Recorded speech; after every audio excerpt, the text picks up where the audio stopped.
जिन लोगों को टेंशन बहुत रहता है, सुन लो, जिन लोगों को बहुत ज्यादा दिमागी उलझन रहती है, जो लोग बहुत ज्यादा दिमागी टेंशनों के शिकार हैं, मेरी 3 बेटियां 4 बेटियां बड़ी हैं, जवान है, शादी नहीं हो रही है, मेरा बच्चा बड़ा हो गया है, शादी के लायक हो गया, फिर भी माँ बाप की बात नहीं सुनता है, फिर भी घर देर से आ रहा है, जिनको 50 किस्म के गम खाए जा रहे हैं, उनको एक दुआ सिखला कर जा रहा हूं। ये दुआ को अपना वजीफा बना लो, ला हौला वला कुव्वता इल्ला बिल्लाह।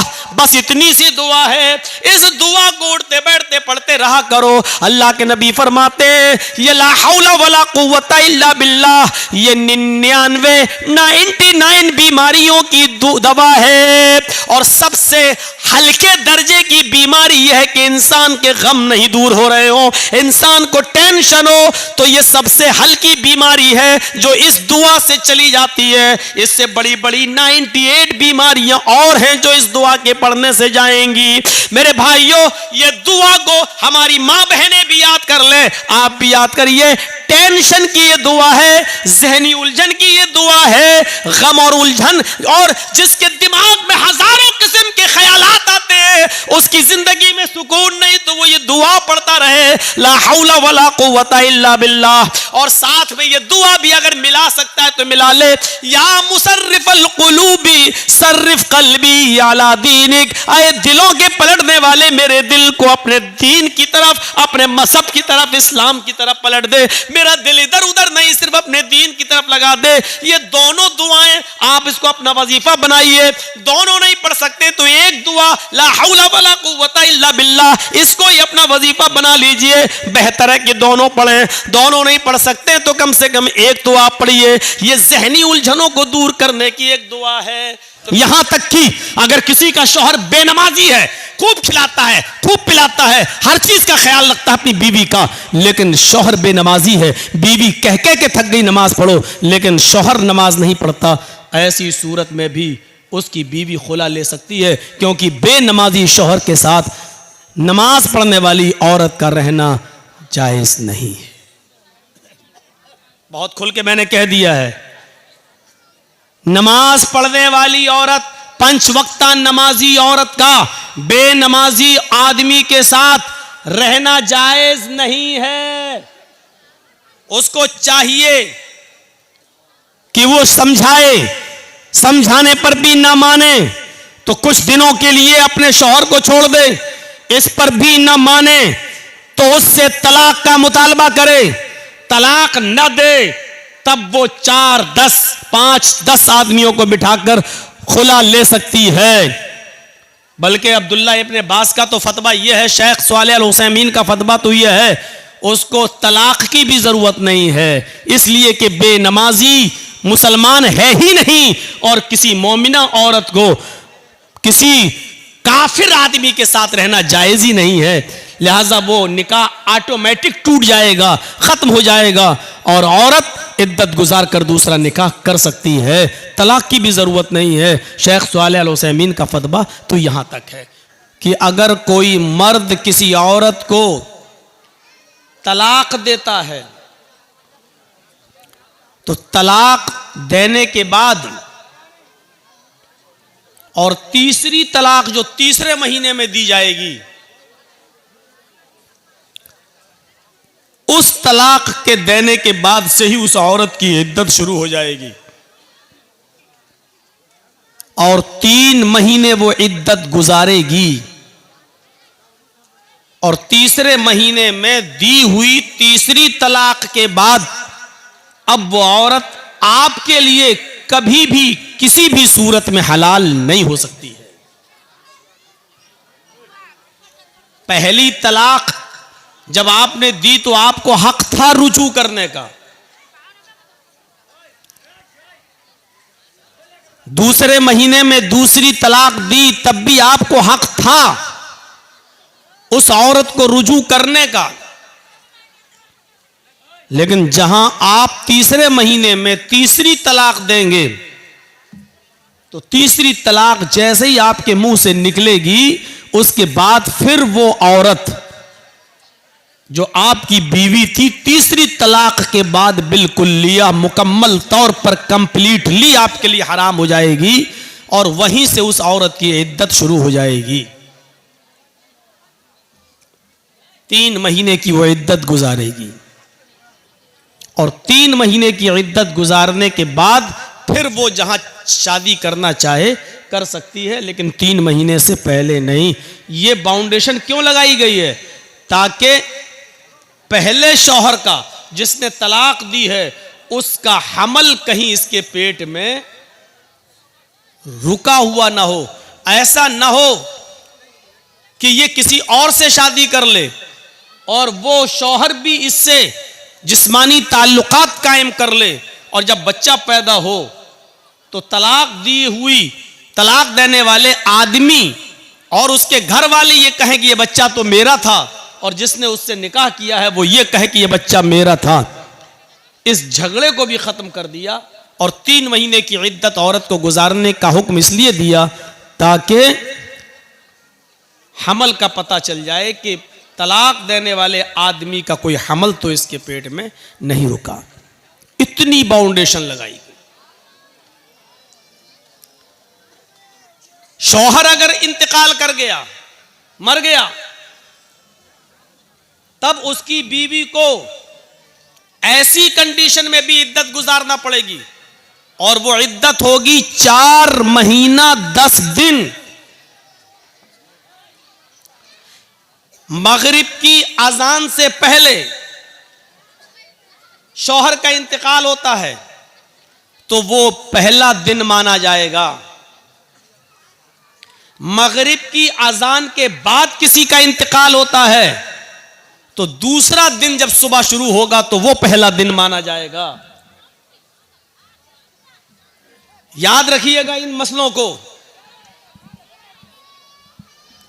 तफसीली तौर पर बताने का मौका नहीं है। यही चीज अकीके में भी शामिल है। कोई बच्चा, आज कौन सा दिन है? जुमा। मगरिब की अजान से पहले पैदा होता है तो आज का दिन माना जाएगा जुमा। मगरिब की अजान के बाद अगर बच्चा पैदा होता है तो सनीचर का दिन, सैटरडे का दिन पहला दिन माना जाएगा। अब उसका अकीका कब होगा? अगर मगरिब की अजान से पहले जुमे के दिन अगर बच्चा पैदा होता है, मगरिब की अजान से पहले, तो जुमे का दिन पहला दिन माना जाएगा जुमा। सनीचर, इतवार, सोम, मंगल, बुध, जुमेरात, यानी जुमेरात को 7वां दिन होगा और जुमेरात को अकीका किया जाएगा। अगर मगरिब की अजान से 1 मिनट भी पहले हुआ तब भी जुमे का दिन माना जाएगा। मगरिब की अजान के बाद होता है तो तारीख चेंज हो चुकी है। अब सैटरडे को पहला दिन माना जाएगा। Saturday, Sunday, Monday, Tuesday, Wednesday, Thursday और फ्राइडे। अब जो अकीका किया जाएगा वो फ्राइडे को किया जाएगा। ऐसे ही इद्दत है। 4 महीना 10 दिन औरत जो इद्दत गुजारेगी शौहर के मर जाने के बाद, मगरिब से पहले शौहर का इंतकाल हुआ तो ये उसका पहला दिन माना जाएगा और यहां से अरबी महीनों की गिनती गिनी जाएगी। 29 का चांद होगा तो 29 का महीना माना जाएगा, 30 का चांद होगा तो 30 का महीना माना जाएगा और ऐसे 4 महीने 10 दिन इद्दत गुजारने के बाद जिस दिन 4 महीना 10वां दिन जिस दिन होगा वो 10वां दिन पूरा करने के बाद मगरिब की नमाज के बाद उस औरत की इद्दत खत्म हो जाएगी।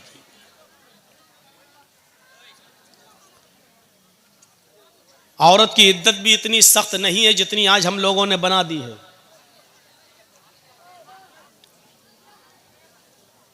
उसको घर से बाहर नहीं निकलने दिया जाता है। जिसका शौहर इंतकाल कर जाए उसको अपने घर की छत पर खड़ा नहीं होने दिया जाता है। आसमान से भी पर्दा करो। ये घर की मुल्लानियां जो होती है ना, हज्जने, ये ज्यादा बखेड़े खड़े करती हैं। इद्दत का मतलब सिर्फ इतना है कि 4 महीने 10 दिन तक जिसका शौहर इंतकाल कर गया वो दूसरी शादी नहीं कर सकती है। इद्दत का मतलब सिर्फ इतना है कि वो 4 महीने 10 दिन तक अपने घर में भी मेकअप नहीं कर सकती है। वो 4 महीने 10 दिन तक कोई नया कपड़ा नहीं पहन सकती है। वो 4 महीने 10 दिन तक अगर इन्हीं दिनों में अगर ईद का या बकरा ईद का दिन आ जाए तब भी वो घर के धुले हुए कपड़े पहन ले, लेकिन वो नए कपड़े न पहने, क्योंकि अभी वो इद्दत में है। इतना है इद्दत का मतलब। बीमार है, डॉक्टर के यहां जा सकती है, इलाज के लिए जा सकती है। उसके घर में कोई आदमी, उसका भाई या बाप बीमार हो जाए तो वो अपने ससुराल से, शौहर के घर से अपने मायके में भी जा सकती है, अपने बाप को देखने, अपने भाई को देखने, अपनी बहन को देखने वो जा सकती है। पर्दा जिन लोगों से अब है उस वक्त भी रहेगा। इसके अलावा इद्दत की और कोई मखसूस हैसियत नहीं है कि हम उसको घर की 4 दीवारी में ऐसे कैद कर दें, ऐसे कैद कर दें कि उसको घर के दरवाजे के बाहर तक ना जाने दें। नहीं, तुम इद्दत के अंदर हो। ये औरत के ऊपर जुल्म है, जुल्म है। 4 महीने 10 दिन की इद्दत यहां गुजारेगी। क्यों? 4 महीने 10 दिन के बाद दूसरी शादी करेगी। उसकी वजह क्या है? ताकि उसके पेट में पहले शौहर का अगर हमल होगा तो पता चल जाएगा, और दूसरी शादी अगर कर भी लेती है तो दूसरा शौहर 4 महीने 10 दिन के बाद तो जो बच्चा पैदा होगा वो दूसरे शौहर का माना जाएगा। हां, लेकिन एक चीज और बता दूं इसमें, अगर शौहर का इंतकाल हुआ और उस वक्त उसकी बीवी हामिला थी और पेट में 8.5 महीने का हमल था, बच्चा था, और शौहर उस बच्चे के पैदा होने से पहले इंतकाल कर गया, यानी 15 दिन पहले इंतकाल कर गया, अब औरत की इद्दत 4 महीने 10 दिन नहीं है।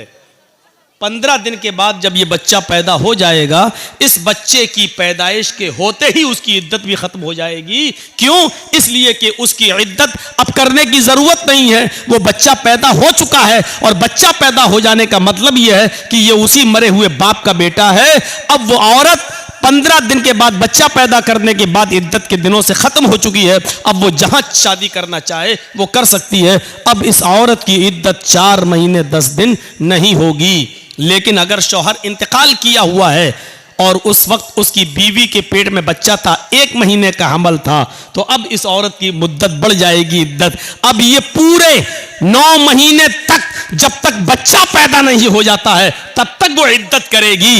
यानी 8 महीने और बाकी रह गए हैं उस बच्चे के पैदा होने में, अब वो 8 महीने तक इद्दत करेगी। इद्दत का मतलब ये है कि वो 8 महीने तक, जब तक बच्चा पैदा ना हो जाए तब तक वो दूसरी शादी नहीं करेगी। यहां से आप अंदाजा लगा सकते हैं कि बच्चे को नाजायज बाप का लक़ब ना मिले या वो नाजायज बच्चा ना कहलाए, इससे बचाने के लिए अल्लाह के रसूल ने कितनी बाउंड्रीज लगाई हैं और कितनी दीवारें खड़ी कर दी हैं। इससे आप अंदाजा लगा सकते हैं इन पाबंदियों पर अमल करते हुए क्या कोई नाजायज बच्चा पैदा हो सकता है? हमने तलाक भी नहीं दी, एक मसला और सुन लीजिए, हमने तलाक भी नहीं दी और औरत, हमारी बीवी रहना भी नहीं चाहती है।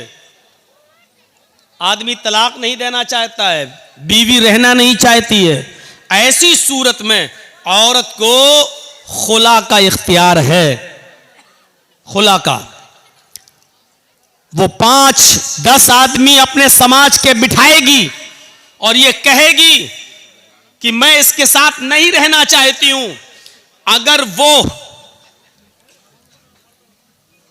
नाजायज तरीके से शौहर पर दबाव बना रही है, कोई परेशानी नहीं है, लेकिन बस वो नहीं रहना चाहती है, इसके बावजूद भी वो खुला ले सकती है, लेकिन वो औरत गुनाहगार होगी।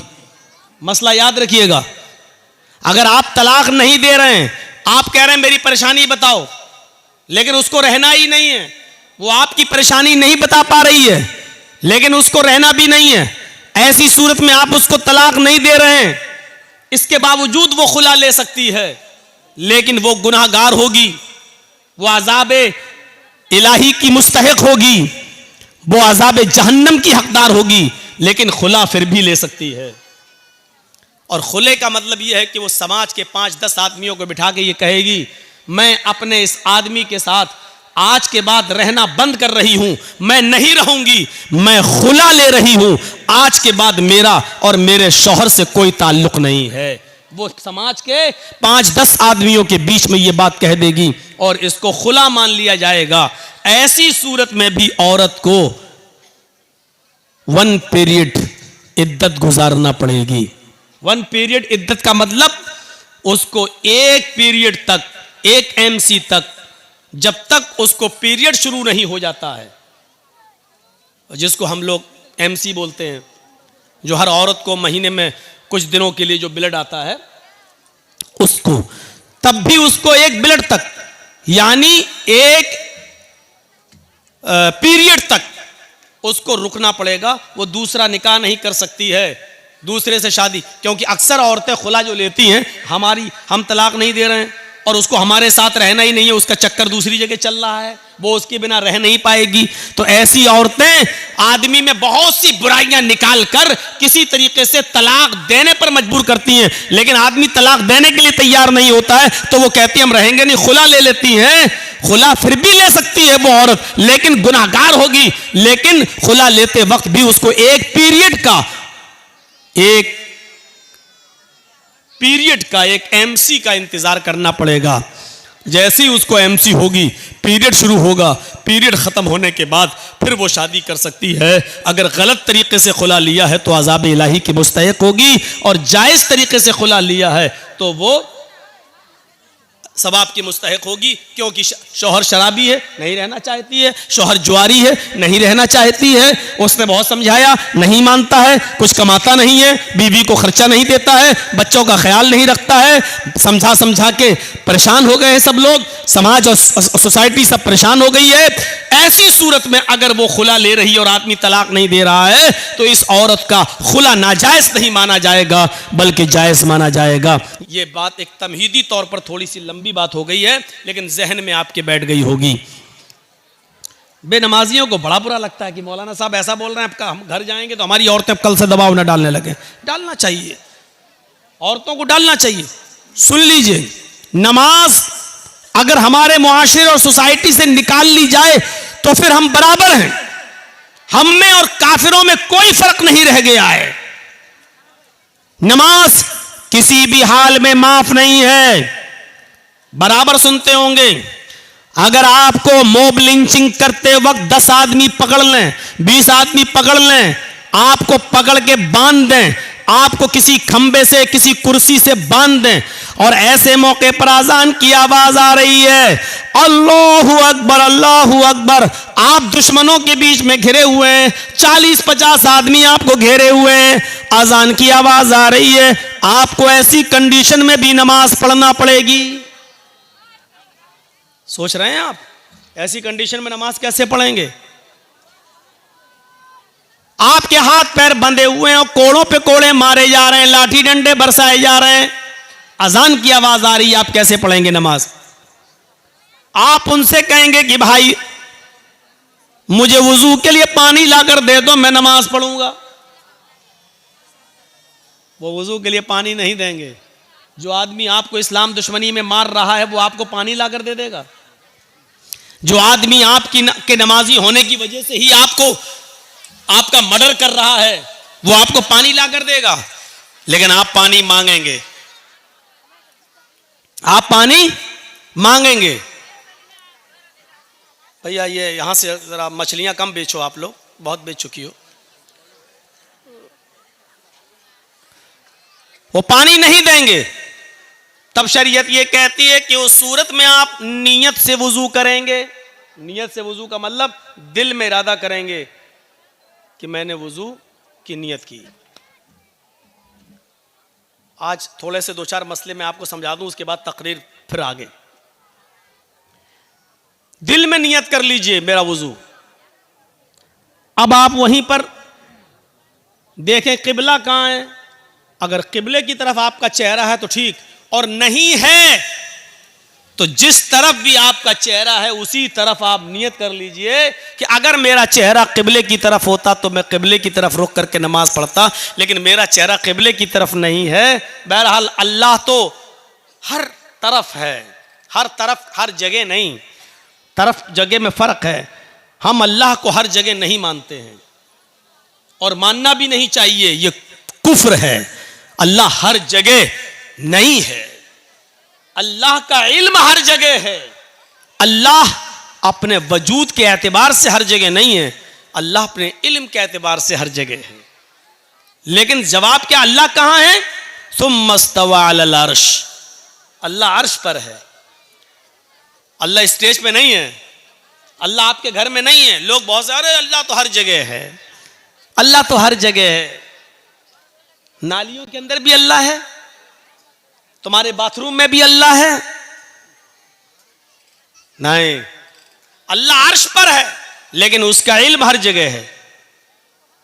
वो नालियों में नहीं है, लेकिन नालियों में कितने कीड़े हैं वो जानता है। समंदर में अल्लाह नहीं है, लेकिन समंदर में कितनी मछलियां हैं ये अल्लाह को मालूम है, और कितनी मछलियों के पेट में अंडा है ये अल्लाह जानता है। अल्लाह इस दरख्त के ऊपर, पेड़ के ऊपर नहीं है, लेकिन इस पेड़ पर कितने पत्ते हैं ये अल्लाह जानता है। अल्लाह मां के पेट के अंदर नहीं है, लेकिन मां के पेट के अंदर लड़का है या लड़की अल्लाह जानता है। तो अल्लाह का इल्म हर जगह है, अल्लाह हर जगह नहीं है। यह अकीदा याद रखिएगा। जहां से बात टर्न हुई थी, तो जहां उसका चेहरा है उसी तरफ रुक करके नमाज पढ़ेगा। वुजू नहीं बनाया है, नियत से वुजू, नियत कर ली कि यही मेरे लिए किबला है। चलिए, अब अल्लाहु अकबर नहीं कह पा रहा, हाथ नहीं बांध पा रहा है, तो अब इशारे से ही कहेगा अल्लाहु अकबर, सुब्हानकल्लाहुम्मा व बिहम्दिका व तबारक अस्मुका व तआला जद्दुका व ला इलाहा गैरुक, औज़ु बिल्लाहि मिनश शैतानिर रजीम, बिस्मिल्लाहिर रहमानिर रहीम, अल्हम्दुलिल्लाहि रब्बिल आलमीन, अर्रहमानिर रहीम, मालिक यौमिद्दीन। इस वक्त पढ़ेगा, रुकू नहीं कर पाएगा, अल्लाहु अकबर कहेगा, सुभान रब्बियल अज़ीम, सुभान रब्बियल अज़ीम, सुभान रब्बियल अज़ीम, समी अल्लाहु लिमन हमिदा, रब्बना व लकल हम्द, हम्दन कसीरन तय्यबन मुबारकन फी, अल्लाहु अकबर, सुभान रब्बियल अला। वो नहीं कर पा रहा सजदा, लेकिन मुंह चलाकर पढ़ेगा, लेकिन पढ़ना इस हाल में भी है। अब आप अंदाजा लगा सकते हैं, 50 आदमी घेरे हैं, मार रहे हैं, लाठी डंडे, और अजान का वक्त है, आपको नमाज इस वक्त भी पढ़ना पड़ेगी। अब आइडिया लगाइए कि हम कितने % मुसलमान हैं। वुजू नहीं बनाने दिया जा रहा है, लेकिन दिल से नियत कर लीजिए वुजू की, लेकिन नमाज फिर भी पढ़ना है। मार पे मार पड़ रही है, इस मौके पर भी आपको नमाज पढ़ना है।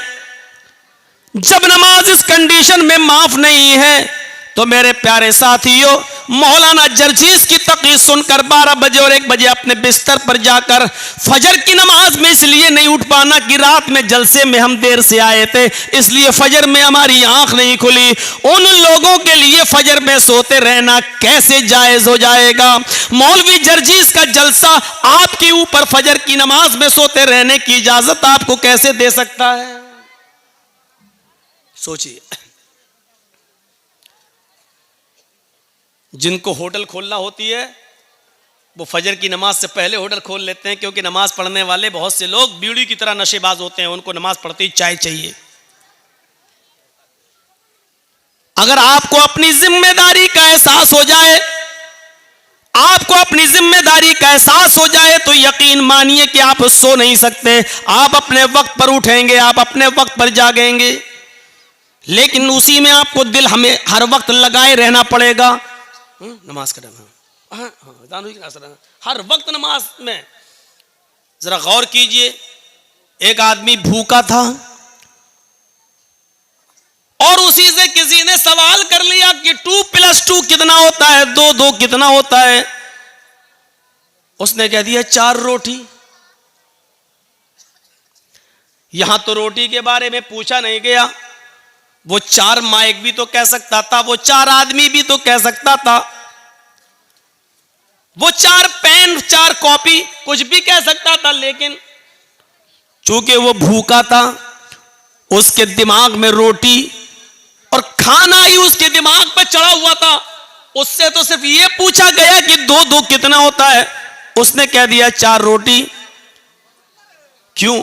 क्योंकि उसके जहन में खाना चढ़ा हुआ था, उसकी जबान से रोटी निकल गया, 4 रोटी। मेरे भाइयों, ये रोटी का लफ्ज निकलना ये बता रहा है कि आदमी कितना भूखा है। अगर आपके ऊपर नमाज सवार हो जाए, आपके जहनों पर नमाज सवार हो जाए और आप उठे बैठे लेटे सोए जागे खाए पिए, वक्त दुकान जाएं, कारोबार करें, फैक्ट्री जाएं, ऑफिस जाएं, दुकान जाएं, लेकिन नमाज आपके जहन पर चढ़ी रहे, तो यकीन जानिए आपको हर वक्त नमाज का ख्याल लगा रहेगा। रात में कई कई मर्तबा आप उठेंगे तो अपनी घड़ी देखेंगे, मोबाइल में टाइम देखेंगे कि फजर का वक्त हुआ या नहीं हुआ है। आप अगर अपनी जिम्मेदारी संभालेंगे और समझेंगे तो। एक फकीर ने देखा कि हमारे मुल्क का बादशाह हुकूमत भी बड़ी अच्छी चलाता है और इसके बावजूद उसकी एक भी नमाज तर्क नहीं होती है, और वो दीनी काम भी बहुत अच्छा करता है। उस बादशाह को फकीर उस बादशाह के पास गया और कहने लगा, बादशाह सलामत, आपकी अदालत में, आपके दरबार में शेर और बकरी एक ही जगह पानी कैसे पी लेती है, जबकि शेर बकरी को देखकर उस पर झपटता है। यानी बकरी रहेगी जहां शेर रहेगा वहां बकरी नहीं रह सकती है। लेकिन हम देखते हैं, बादशाह ने कहा कि हम कुछ समझे नहीं तुम्हारी बात, आए फकीर मुझे समझाओ क्या बात है। फकीर ने बताया कि बादशाहों को नमाज और रोजे की फुर्सत कहाँ है, वो तो लोगों की शिकायतें और फरियादें सुनते हैं, वो तो बिजी रहते हैं, उनको इतना टाइम कहाँ रहता है कि वो नमाज पढ़ सकें, रोजा रख सकें। लेकिन आप वक्त पर नमाज भी पढ़ लेते हैं, लोगों की शिकायत भी सुनते हैं, हुकूमत भी और हुक्मरानी भी अच्छी तरीके से चलाते हैं और कर लेते हैं। अच्छा, ये देखना चाहते हो मैं ये कैसे कर लेता हूं? कहा कि सुनो, इस फकीर के हाथ में पानी का एक प्याला पकड़ाओ। तो पानी का प्याला पकड़ा दिया, फकीर ने पानी का प्याला पकड़ लिया, कहा जाओ मेरे इस पानी का प्याला लेकर मेरे शहर का एक चक्कर लगा कर आओ। उसने कहा इसमें कौन सी बड़ी बात है, मैं कटोरा लेके वैसे भी भीख मांगता फिरता हूं, चक्कर लगा लेता हूं पानी का प्याला लेकर। उसने कहा ऐसे नहीं, अपने 2 जल्लादों से कहा कि तलवार मियान से निकालो। जल्लादों ने मियान से तलवार निकाली, एक को इस फकीर के दाएं खड़ा कर दिया और एक जल्लाद को बाएं खड़ा कर दिया और कहा अब जाओ इस पानी का प्याला लेकर मेरे पूरी बस्ती का, मेरे पूरे शहर का दौरा करो।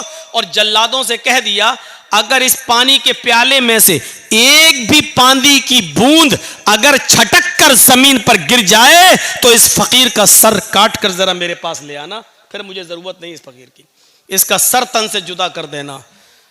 फकीर की तो हवा टाइट हो गई, फिर पानी का प्याला लिया और चल रहा है और ऐसे चल रहा है और एक बूंद भी छलकने नहीं दे रहा है। जब वो पूरा शहर घूम कर आया तो अल्लाह की कसम पसीना पसीना था उसका, अंदर की गंजी तक पसीने में भीग चुकी थी। बादशाह ने कहा इधर आओ फकीर, इधर आओ बाबा। फकीर ने कहा जी बताओ तुम्हें मेरे शहर की रौनक कैसे लगी, मेरी बस्ती तुम्हें कैसी नजर आई, मेरा ये शहर तुम्हें कैसा लगा। फकीर ने कहा तेरा सत्यानाश हो, तेरे इन दोनों जल्लादों की तलवार ने बस्ती देखने की मोहलत ही हमें कहां दी, मेरी नजर तो प्याले पर थी, अगर पानी का एक बूंद भी छटक जाता तो मेरी तो गर्दन उड़ जाती। बादशाह सलामत, आप ये कैसे पूछ रहे हो कि शहर कैसा लगा, मैंने शहर देखा ही कब है। बादशाह ने जवाब दिया तुम मुझसे पूछते हो कि हुक्मरानी कैसे कर लेते हो और नमाज कैसे पढ़ लेते हो।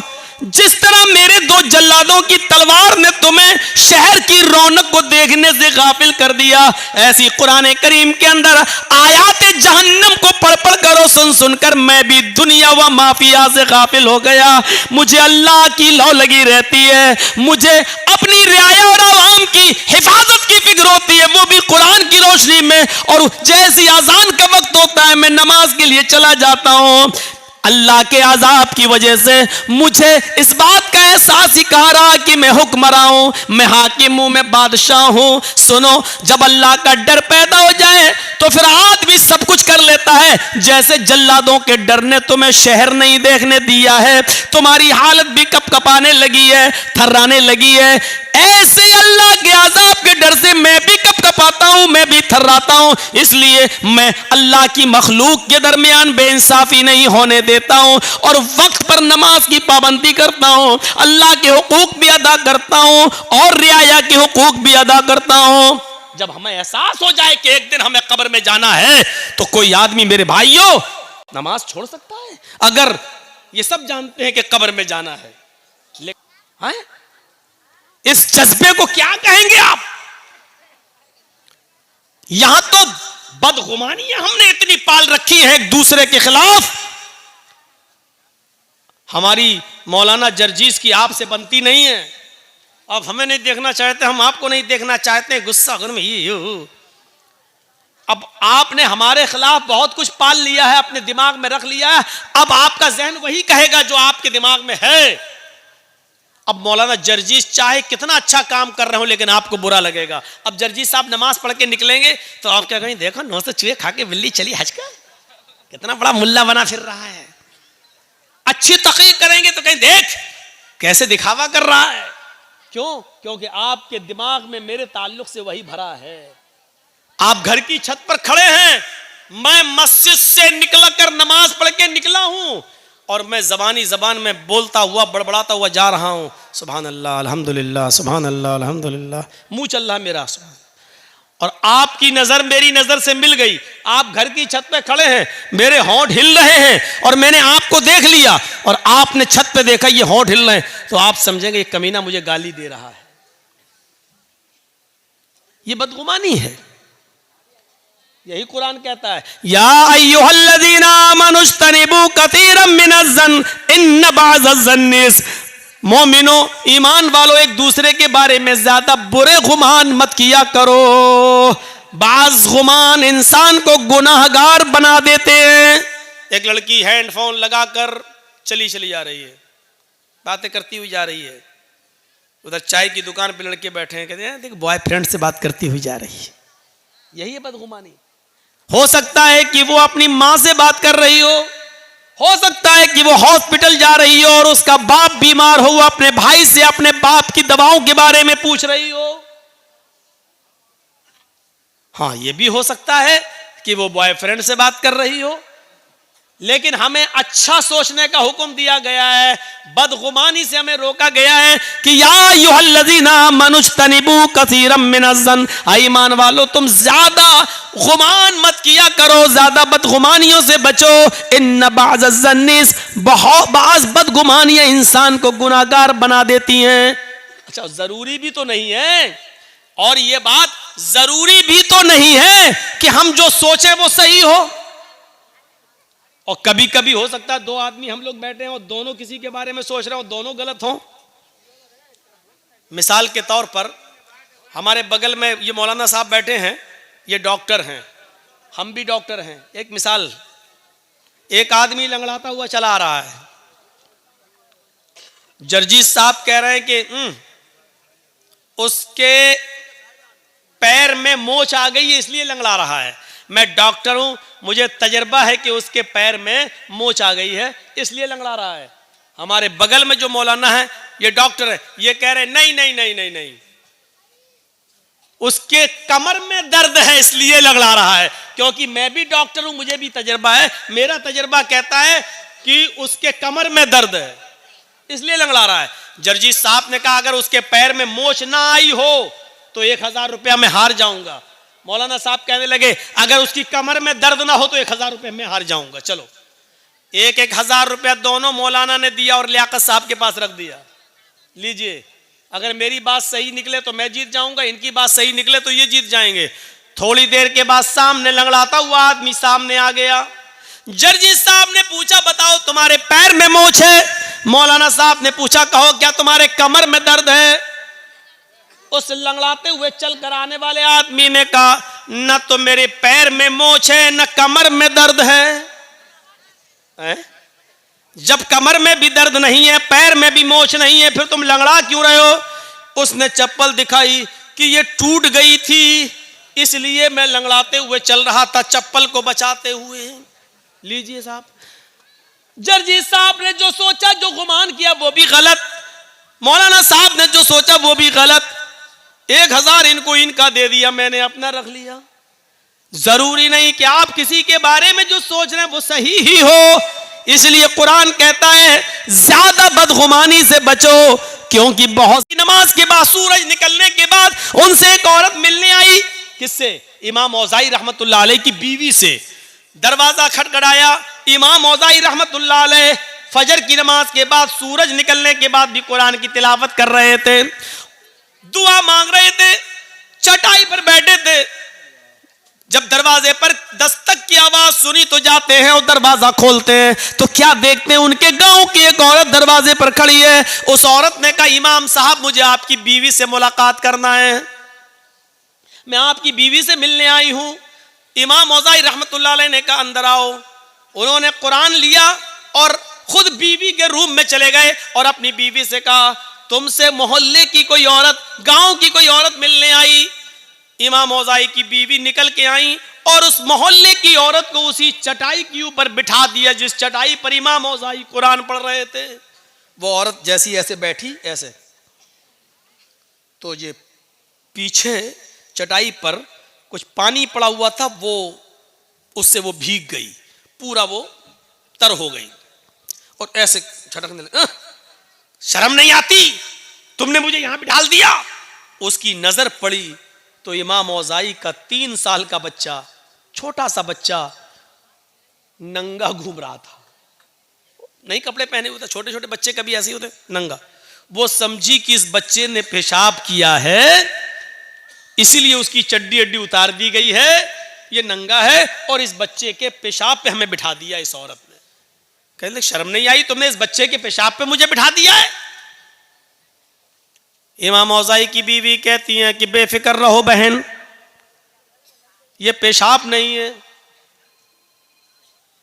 अरे तुम कह रही हो पेशाब नहीं है, बच्चा नंगा घूम रहा है, उसकी चड्डी ये पड़ी हुई है, भीगी हुई चड्डी ये पड़ी हुई है और चटाई पर ये भीगा और उसकी वजह से मेरा कपड़ा भीग गया, मैं नापाक, मेरा कपड़ा नापाक हो गया।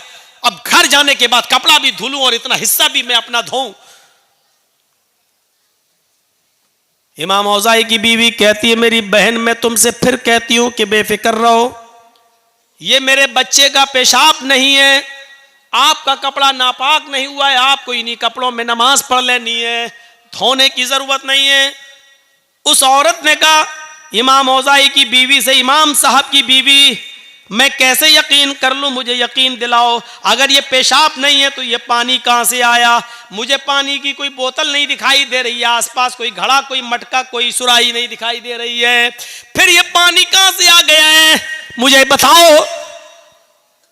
इमाम औज़ाई की बीवी ने लास्ट में आकर कहा मेरी बहन अब सुनो, बार बार कह रही हो, मैं बताना नहीं चाहती थी लेकिन अब बताना पड़ रहा है, ये जिसको तुम पानी समझ रहे हो ये पानी नहीं है, ये मेरे शौहर हैं।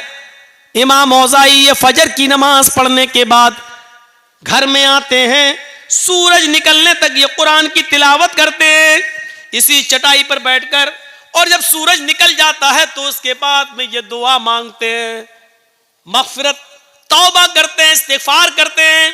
और जब अल्लाह से ये तौबा करते हैं, मग़फ़िरत की दुआ करते हैं, इस्तिग़फ़ार करते हैं तो इतना रोते हैं, इतना रोते हैं, इतना रोते हैं कि इनके आंखों के आंसुओं से ये चटाई तर हो जाती है। आए, इस गांव की औरत मेरी बहन, जिसको तुम पानी समझ रही हो, ये पानी नहीं है, ये मेरे शौहर इमाम औज़ाई की आंखों से गिरने वाले आंसू हैं। उन आंसुओं की वजह से ये चटाई भीग गई है और उस चटाई पर तुम बैठ गई हो। ये आंसू हैं, पानी, पेशाब नहीं है। बेफिक्र होकर तुम नमाज पढ़ सकती हो, तुम्हारा कपड़ा नापाक नहीं हुआ। आप गौर कीजिए, लड़का नंगा है, उसका ऊपर चड्डी उसकी वही पड़ी हुई है। गांव की औरत ने भी यही सोचा कि ये पेशाब होगा क्योंकि बच्चा नंगा घूम रहा है, लेकिन जरूरी नहीं कि उसने जो सोचा वो सही हो। हम कभी कभी कुछ और सोचते हैं और निकलता कुछ और है, हकीकत कुछ और होती है। इसलिए इस बात को सोचने की कोशिश जरूरत है, हम किसी के बारे में ज्यादा बदगुमानी ना करें। अमीर माविया रहमत रजी अल्लाह ताला अन्हु की बीवी भी अपने घर में मेहमान नवाजी पसंद नहीं करती थी। मेहमान आ जाए, बहुत सी औरतें ऐसी होती हैं, घर में खूब अच्छा खाओ पकाओ, शौहर बच्चों को खूब खिला देंगी, लेकिन जहां उनके घर 2 दिन मेहमान आ जाए, 2 मेहमान लो आ गया, अब इसके लिए जागो, ऐसा लगता है ये शादी करके नहीं लाया, नौकरानी बना के लाया हमें अपने घर में। अमीर माविया के घर में एक मर्तबा एक मेहमान आया और उसने कहा कि मुझे 2-3 दिन रुकना है। कहा ठीक है रुको, बाहर का कमरा दे दिया, खाना वाना खिलाया। अमीर माविया की बीवी को मेहमान नवाजी पसंद नहीं थी, वो सोचने लगी कि कुछ कमी निकालूं। कहा क्यों, ये मेहमान है, कहाँ कितने दिन रहेंगे? कहा पता नहीं कितने दिन रहेगा, 3 दिन तो वैसे ही उसका हक है, 3 दिन तक तो मैं उसको कुछ कह ही नहीं सकता, 3 दिन के बाद अगर रहता तो उसकी मर्जी। अच्छा ठीक है। शाम का वक्त हुआ, इमाम अमीर माविया की बीवी ने सोचा कोई ऐसी कमी निकालूं, इसको घर से निकलवा दूं।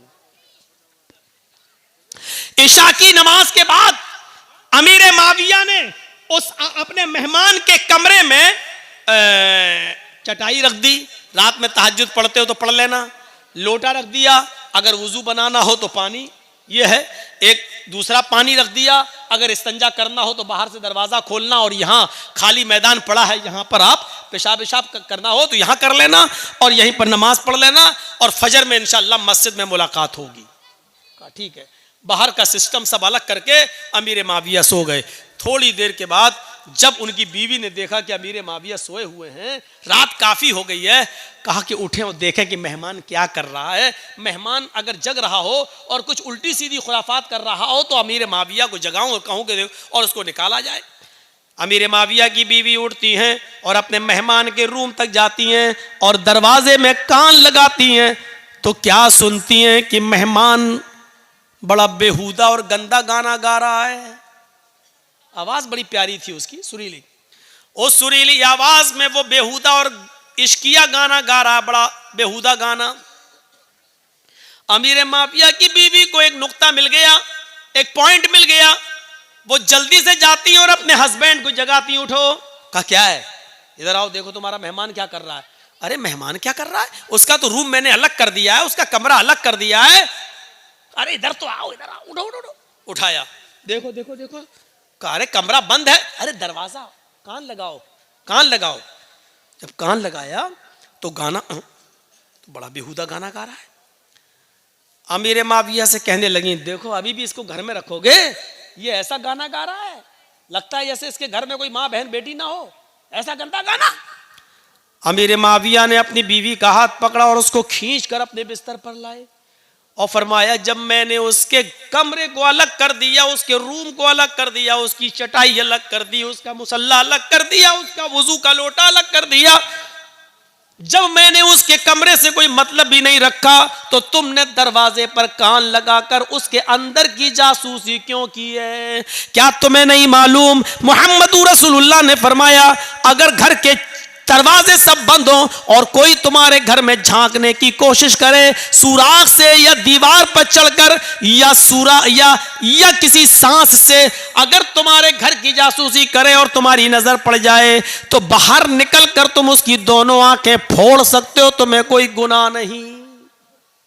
तुम उसकी जासूसी क्यों कर रही हो? वो अंदर क्या कर रहा, हमें क्या मतलब? भाई अंदरूने खाना से हमें क्या मतलब? वो घर के अंदर क्या कर रहा है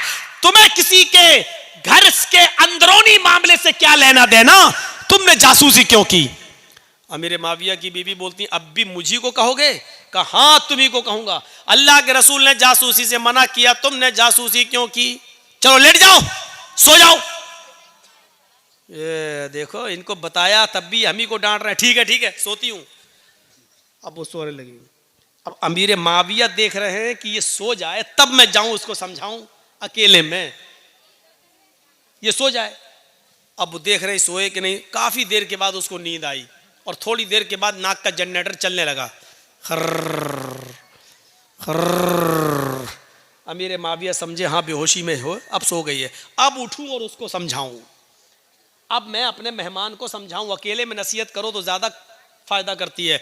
अमीर माविया उठते हैं, उसके कमरे की तरफ जाते हैं, कान लगाकर सुनते हैं कि एक बार और देख लूं, अगर जाग रहा है तो अंदर जाऊं, और नहीं जाग रहा हो, सो रहा होगा तो उसकी नींद खराब करने से क्या फायदा। सुबह फजर के बाद जगा दूंगा, सुबह फजर के बाद समझा दूंगा।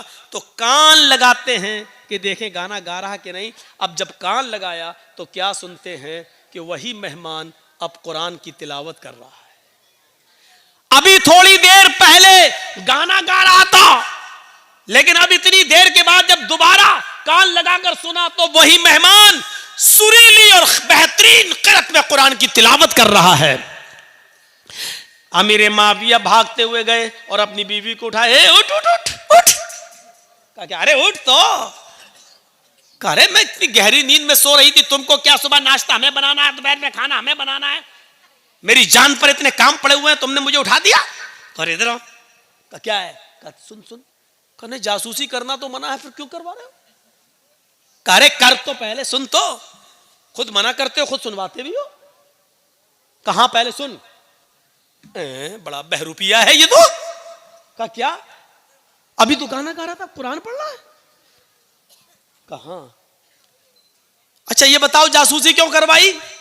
कहा मेरी बीवी, जासूसी यकीनन मना है, लेकिन हम में और तुम में फर्क है। तुमने मुझे मेरे भाई की बुराई दिखलाई, तुमने मुझे मेरे भाई की बुराई दिखलाई, और मैंने तुम्हें अपने भाई की खूबी दिखलाई। अल्लाह के नबी फरमाते हैं बुराइयों पे पर्दे डालो और खूबियों को बयान किया करो। हम खूबी बयान कर रहे हैं, देखो ये मेरे भाई की एक अलामत। वो तो ठीक है, लेकिन बहरूपिया गाना क्यों गा रहा था? का सुबह निपटेंगे। फजर की नमाज दोनों ने जमात से पढ़ी, और फजर की नमाज के बाद अमीर माविया ने उससे रात का मंजर बयान किया कि तुम गाना गा रहे थे और बाद में कुरान। तो उसने कहा जब आपको मालूम ही हो गया है तो सुन लो, मुझे बहुत टेंशन है, मेरी जिंदगी गमों में घुली जा रही है, मुझे एक पल भी सुकून नहीं मिलता है, इतने टेंशन है, इतने गम हैं। जब मुझे बहुत ज्यादा गम होते हैं और जब गमों की वजह से मुझे नींद नहीं आती है, करवटें बदलता रहता हूं, तो फिर मैं गुनगुनाने लगता हूं, गाना गाने लगता हूं, अपना दिल बहलाने की कोशिश करता हूं, लेकिन गाना गाने की वजह से मेरे गम और बढ़ते जाते हैं, मेरी उलझनें और बढ़ती जाती हैं। फिर मैं वुजू बनाता हूं और कुरान की तिलावत करना शुरू कर देता हूं, इसलिए कि अल्लाह ने फरमाया अला बिज़िक्रिल्लाहि तत्मइन्नुल कुलूब, अल्लाह का जिक्र करने से ही दिलों को सुकून मिलता है। इसलिए मैं दिल को सुकून हासिल करने के लिए मैं कुरान की तिलावत करने लग जाता हूं। अमीर माविया ने कहा जिंदगी से लड़ना सीखो, जिंदगी से लड़ना सीखो, गमों को पछाड़ना सीखो।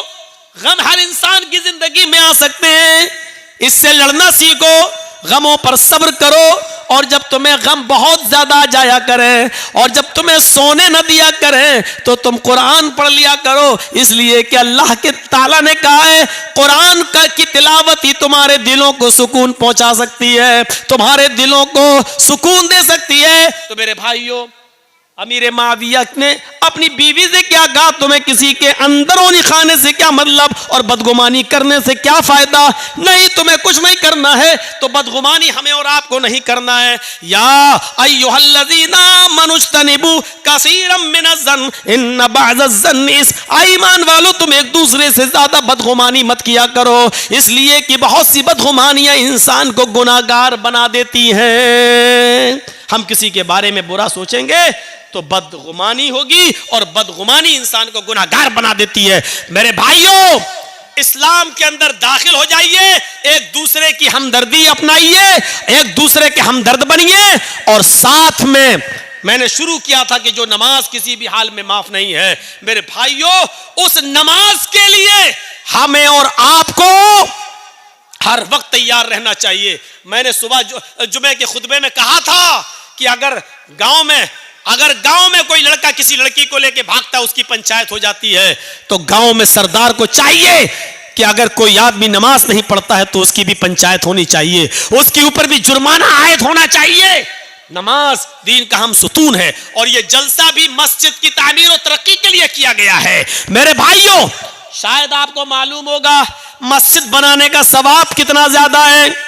आपको यह एक चीज की तरफ मैं इशारा कर दूं, और इस बात को सुनिए, आप ताज्जुब करेंगे। मस्जिद नबवी जब बनकर तैयार हुई, मस्जिद नबवी आप जानते कैसी थी? खजूर के पत्तों की छत। अरे ये तो बहुत अच्छी है, ये जो आपने पर्दा डाला ये तो बहुत अच्छा। खजूर के पत्तों की छत, ये हवा चलती थी तो पत्ते उड़ जाते थे। अल्लाह के रसूल सजदे में, अल्लाह के नबी ने कहा अल्लाहु अकबर, नमाज पढ़ाई, रुकू में गए, हवा तेज हुई, समी अल्लाहु लिमन हमीदा का, हवा और तेज हुई। अल्लाहु अकबर कहकर सजदे में सर रखा, हवा इतनी तेज हुई कि खजूर के पत्तों की छत उड़ गई। आसमान से पानी गिरने लगे, और पानी के कतरे जमीन पर गिरते जमीन से मिट्टी उटकती और मुहम्मदुर रसूलुल्लाह के चेहरे पर पड़ती। अल्लाह के नबी ने जब नमाज पढ़ाकर सलाम फेरा, अस्सलामु अलैकुम वरहमतुल्लाह, सलाम अलैकुम वरहमतुल्लाह, और चेहरा जब सहाबा की तरफ किया, सहाबा ने उस चेहरे पर मिट्टी लगी हुई देखी, जिस चेहरे को कभी देखकर हसन इब्ने साबित ने कहा था व अहसन मिनका लम तरा कत्तु ऐनी व अजमल मिनका लम तलिद निसाउ, दुनिया में आपसे ज्यादा हसीन बेटा पैदा ही नहीं हुआ, और आपसे ज्यादा खूबसूरत बच्चा दुनिया की किसी औरत ने पैदा ही नहीं किया। और जाबिर इब्ने सबुरा ने कहा था, आए चांद तू क्यों निकलता है, आए चांद तेरा चेहरा मेरे नबी के चेहरे से अच्छा नहीं है, आए चांद तेरे चेहरे को भी अगर हुस्न और खूबसूरती और रोशनी मिली है तो वो मेरे नबी के चेहरे से मिली है। ये जाबिर इब्ने सबुरा ने कहा था। मेरे भाइयों, उस चेहरे पर आज मिट्टी लगी हुई देखी। सहाबा ने कहा अल्लाह के रसूल, क्या इस मस्जिद के लिए हम पक्की छत न बनवा दें? आपने कहा इस छत के लिए बहुत से पैसों की, दौलत की जरूरत है। सहाबा किराम ने ताउन करना चाहा। हजरत उस्मान गनी उठे और फरमाया किसी एक से भी लेने की जरूरत नहीं है, इस मस्जिद नबवी की पूरी तामीर मेरी जिम्मेदारी है। एक आदमी हर साहबी देना चाह रहा था, लेकिन एक ही साहबी ने कहा बस जितना भी खर्चा होगा मैं लगाऊंगा। क्या आपके इलाकों में ऐसे सरदार नहीं मिलेंगे, ऐसे सरपंच नहीं मिलेंगे, ऐसे अमीर लोग नहीं मिलेंगे जो मस्जिद की एक एक चीज ले लें? दीवार हम खड़ी कर देंगे, पत्थर हम लगवा देंगे, ये हम करवा देंगे, वो हम करवा देंगे। एक एक जिम्मेदारी अगर एक एक सरदार ले ले तो आसान हो जाए। हजरत उस्मान गनी ने अकेले कर दिया। और सोचो, उस मस्जिद नबवी के बनने के बाद भी अल्लाह की कसम उस मस्जिद के अंदर फिर महीने नहीं, कई 1 या 1.5 साल का अरसा ऐसा गुजर गया कि मस्जिद बनने के बाद मदीने के सहाबा के पास इतना तेल नहीं था कि इशा की नमाज के वक्त चिराग जलाया जा सके, और नमाज पढ़ने वालों के लिए नमाज के वक्त चिराग जलाकर चिराग बुझा दिया जा सके। 1 साल 1.5 साल तक मस्जिद नबवी के बनने के बाद भी मेरे भाइयों, इशा की और फजर की नमाज अंधेरे में पढ़ी गई, अंधेरे में पढ़ी गई। एक दिन अल्लाह के रसूल ईशा की नमाज पढ़ाने के लिए आए तो क्या देखते हैं कि मस्जिद के कोने में चिराग जल रहा है। ईशा की नमाज पढ़ाने के लिए जब आते हैं तो मस्जिद के कोने में चिराग जलता हुआ देखते हैं। उस चिराग की रोशनी में आज ईशा की नमाज के वक्त जितने सहाबा मस्जिद नबी में जमा है, आज आप उनके चेहरों को देख रहे हैं। आपने पूछा ये चिराग किसने जलाया, इस मस्जिद नबी में आज ये चिराग किसने जलाया, कौन लेके आया। एक सहाबी उठते जिनका नाम तमीम दारी है, वो सहाबी उठते और कहते हैं अय अल्लाह के नबी ये चिराग मैंने जलाया है, मेरे पास फाजिल तेल था, मेरा खर्चा अपने घर का चल जाएगा। मैंने देखा कि अल्लाह के घर में अंधेरा रहता है, मैं तेल ले आया, मैंने चिराग बनाया और जला दिया। अय अल्लाह के रसूल सल्लल्लाहु अलैहि वसल्लम ये चिराग मैंने जलाया है, अगर चिराग की रोशनी में नमाज पढ़ना नाजायज हो या गलत हो तो मुझे माफ कर दीजिए, मैं ले जाऊंगा। अल्लाह के नबी ने कहा नहीं अय तमीम, नहीं, नाजायज नहीं है, बल्कि तुमने आज बहुत बड़ा काम किया है। आपने नमाज पढ़ाई और नमाज पढ़ाने के बाद साहबा की तरफ चेहरा किया और चेहरा करने के बाद फरमाया आए तमीम कद नव्वरतल इस्लाम, आए तमीम तूने आज मस्जिद नबी को रोशन नहीं किया है, तूने आज सिर्फ अल्लाह के घर को रोशन नहीं किया है, आज तूने चिराग जलाकर पूरा इस्लाम चमका दिया है, पूरा इस्लाम रोशन कर दिया है, पूरे इस्लाम को एक नई रोशनी दे दी है। मेरे भाइयों, जब मस्जिद के अंदर एक छोटा सा चिराग जलाने पर इस्लाम की रोशनी करार दे दिया गया है तो मस्जिद में बढ़ चढ़कर हिस्सा लेना कितना बड़ा सवाब होगा। हमें और आपको ये सोचना चाहिए, ये 5-5 और 10-10 रुपए का चंदा मांगते हुए और लोगों को करते हुए और आपको देते हुए शर्म आनी चाहिए। मैं ये नहीं कह रहा हूं कि नहीं देना चाहिए, शर्म ये आनी चाहिए कि हम अल्लाह के घर के लिए 10 रुपए दे रहे हैं जबकि हम अपनी गाड़ी में 100 रुपए का 1 लीटर पेट्रोल भरवा लेते हैं जो उससे ज्यादा होता है। इस बात पर शर्म आनी चाहिए कि हमारे बच्चे 20, 25, 50 रुपए की तो टॉफियां और चॉकलेट हमसे खा जाते हैं और हम मस्जिद को 10 रुपए का चंदा दे रहे हैं। मेरे भाइयों, मेरा वक्त 1 बजे तक खत्म हो चुका है, लेकिन आपसे चलते चलते इतना जरूर कहूंगा कि मुझे कल मैंने तज़किरा किया था, ये इंसानियत ही थी कि नबी अकरम सल्लल्लाहु अलैहि वसल्लम अपने सहाबा के साथ बैठे हुए थे, अचानक एक यहूदी का जनाजा निकला। यहूदी लोग अपने तौर और अपने तरीक़े के मुताबिक जा रहे थे। यहूदियों का जनाजा देखकर अल्लाह के नबी सल्लल्लाहु अलैहि वसल्लम खड़े हो जाते हैं, आपके साथ आपके सहाबा भी खड़े हो जाते हैं। जब जनाजा आगे बढ़ जाता है तो सहाबा ने सवाल किया, अय अल्लाह के नबी, क्या किसी यहूदी के जनाजे को देखकर हम खड़े हो सकते हैं? मरने वाला तो काफिर था। तो अल्लाह के नबी सल्लल्लाहु अलैहि वसल्लम ने उसका जवाब ये दिया, काफिर था तो क्या हुआ, क्या मरने वाला इंसान नहीं था? यानी हम उसके कुफ्र की वजह से खड़े नहीं हो रहे हैं, वो तो अपने अंजाम को भुगतेगा ही। हम इंसानियत के एहतराम में खड़े हो रहे हैं। उसके घर वालों को, आइज़्ज़ा और अकारिब और रिश्तेदारों को तकलीफ है, दर्द है उसके मरने का, हम उनके गम में शरीक हो रहे हैं। और किसी के गम में शरीक होना ये बुरी बात नहीं है। ये चीज़ें हमें बतला रही हैं कि हम किसी भी काफिर के जनाजे को देखकर खड़ा हो सकते हैं, खड़ा ही नहीं हो सकते बल्कि उसके जनाजे में हम उन लोगों के साथ चल भी सकते हैं।